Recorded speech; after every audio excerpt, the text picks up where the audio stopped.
Muy buenas. Siguiendo con el curso de argumentación jurídica dentro del Técnico Superior en Formación Judicial que nos ha correspondido facilitarle, pasamos a desarrollar la segunda unidad que hemos denominado Discurso Jurídico y como primera lectura Generalidades del Discurso Jurídico, el cual iniciamos tratando de establecer un concepto general sobre el mismo. Podemos indicar que el discurso jurídico es el razonamiento extenso y lógico dirigido por una persona a otra u otras que tiene como eje central el derecho como norma jurídica, o dicho de otra manera, es la exposición oral con cierta extensión encaminada, ya sea a informar, convencer, argumentar y persuadir a otros en materia ya sea de aplicación de la ley, de la administración de justicia o de creación de la ley.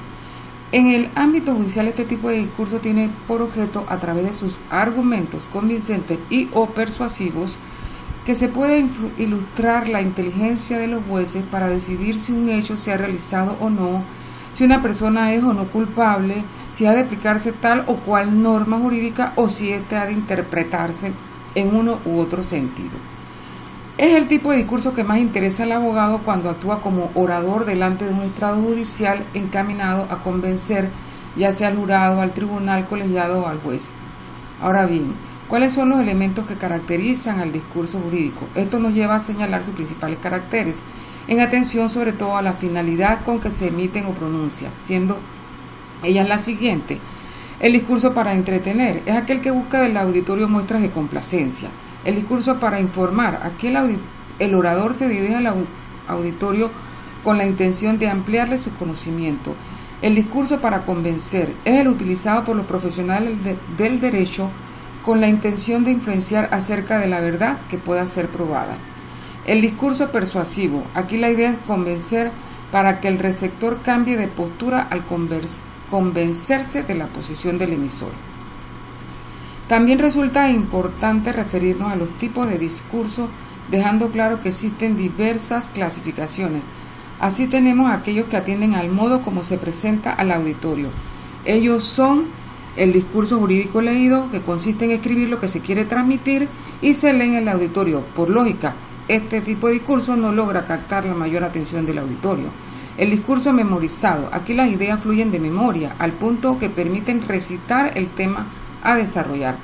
Ese tipo de discurso permite la utilización de gestos, ademanes, variaciones en el tono de la voz y con ello captar mayor atención del auditorio, por lo que podría ser utilizado en los debates jurídicos. Los discursos improvisados, en estos casos, si bien no se aprende de memoria el texto del discurso, lo importante es conocer profundamente sobre el tema a exponer para poder hacerle frente a cualquier cuestionamiento de que sea objeto. El discurso esquematizado, como su nombre lo indica, el orador se vale de un esquema mental o escrito que le sirve de guía en el desarrollo de sus ideas. El esquema más utilizado es el de introducción, cuerpo del discurso y la conclusión. Y el discurso extempore, que es este tipo de discurso, se sitúa entre el discurso leído y el improvisado. Otra clasificación de los tipos de discurso es en atención a la finalidad que se persigue con el mismo. Ellos serían el discurso expositivo, que busca informar o aclarar. Por tanto, debe estar desarrollado con un lenguaje claro, preciso, carente de opiniones o juicios de valor. El discurso argumentativo, aquí se lo busca convencer al público, por tanto debe estar construido en forma lógica, convincente, con razones que sean capaces de persuadir. El discurso descriptivo, aquí se deben describir o relatar las características del tema en forma general o detallada, con la finalidad de que el auditorio se forme una imagen de los hechos o conceptos. El discurso narrativo relata hechos sobre acontecimientos que involucra personajes en un lugar determinado y en una hora específica. Del dialogado es aquel que reproduce literalmente las palabras de los personajes. Como segunda lectura nos referiremos a la estructura del discurso jurídico. Con relación a este tema, lo primero que debemos señalar es que el discurso jurídico debe estar estructurado utilizando elementos fundamentales del lenguaje, como son la palabra, la frase, la oración, el párrafo y el discurso propiamente dicho. Este último representa la forma más acabada del razonamiento sistemático, considerándose como la expresión lógica y completa que se logra sobre un tema dado, sumando párrafos. La estructura del discurso jurídico variará solo por el tipo del público al que se busca impactar y además por la situación, ya que en el medio jurídico pueden ser tantas las situaciones que se necesitan argumentar en forma oral, en donde prácticamente el discurso se convierte en un recurso permanente. De igual forma, se considera que el discurso jurídico debe tener una estructura ordenada para la obtención de los resultados esperados por el orador. Ellos son, primero, la introducción. Debe ser sencilla, sin exponer partes principales del discurso. Aquí se busca atraer la mayor atención del auditorio y predisponerlo a su favor, sobre todo con el tema que se va a desarrollar. Por ejemplo, en los alegatos de apertura dentro de un proceso oral, la idea es dejar sentadas las bases de lo que se va a demostrar en juicio para que los jueces se vayan formando una idea clara del tema que se va a debatir. Segundo, el cuerpo de desarrollo del discurso. Lo más relevante en esta oportunidad y que debe tener presente el orador es que al desarrollar sus ideas debe hallar un orden que le permita al auditorio irse formando un criterio o una opinión clara sobre lo que se pretende hacer creer o convencer con su discurso. Y tercero, las conclusiones. El orador debe dejar a la audiencia con una actitud favorable, pero sobre todo debe evitar que el oyente al final quede preguntando qué pasó, cuándo terminó.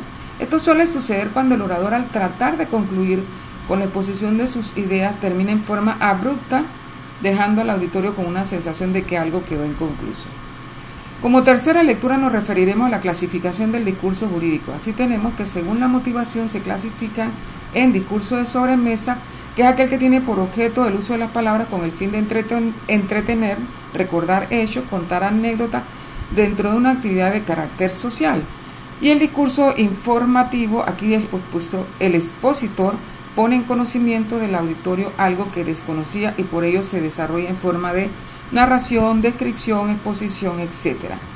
Otra clasificación sería en cuanto al género oratorio, en donde encontramos el discurso académico, es el que pronuncian personalidades humanistas, científicas, educadores en centros docentes o académicos.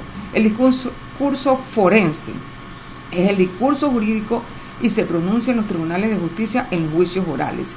El discurso político, aquí el tema central es el Estado y sus intereses, por tanto requiere de habilidad y rapidez mental para cualquier réplica que tenga que hacer. El discurso religioso es aquel que se basa en la defensa de la fe y la religión. Y el discurso social es el de los actos sociales, donde la palabra obligatoria por lo general es dar la bienvenida o el agradecimiento a los presentes. Como cuarta y última lectura dentro de esta unidad nos referiremos a la importancia de comunicar el mensaje jurídico. El lenguaje sirve al poder como instrumento de control social para mantener la unidad social. En el terreno práctico del derecho se hacen cosas con las palabras, como por ejemplo se juzga, se condena, se absuelve, se acusa, se entrega, se declara, se priva de libertad, se anula, etc.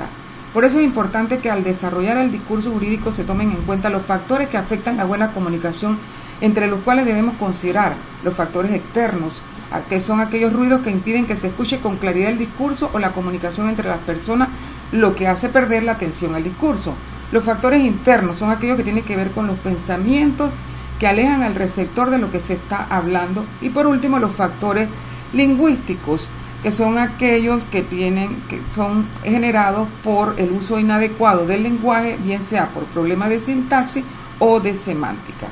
Estos elementos son de mucha importancia en lo que representa la comunicación, parte fundamental en el discurso argumentativo, sobre todo cuando la principal finalidad del mismo es lograr el convencimiento o la persuasión del auditorio y del público al cual se dirige el mensaje que deseamos comunicar. Al concluir la presente unidad, esperamos haber logrado especialmente saber diferenciar la estructura del discurso jurídico, conocer cuál es el tipo de discurso que más se ajusta al quehacer jurídico, comprender la importancia de una buena comunicación y cuáles son los factores que puedan generar una interferencia en la misma, aspectos de gran influencia en el desarrollo del texto argumentativo.